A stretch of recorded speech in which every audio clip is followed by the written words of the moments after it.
Welcome to the Rim Break Rodeo. We hope this video helps. You start by confirming you have local or domain administrator rights, because changes to policy require elevated access.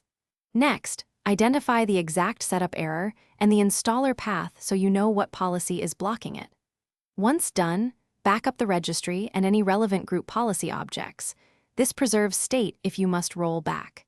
Make sure to document current policies and timestamps, since that helps you trace changes and avoids accidental permission loss when you edit settings. Open the appropriate editor, gpedit, MSC for local machines or group policy management on the domain controller, because policies apply differently in each scope. Then locate installer-related controls, software restriction policies, app locker rules, or Windows installer restrictions, and remove or adjust the rule that blocks your setup.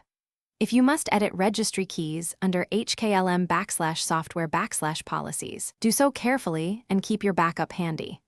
Once changes are made, run gpupdate/force and reboot if the policy refresh requires. After policy edits, restart the machine and run the installer elevated to confirm success, because some installers require a fresh policy state.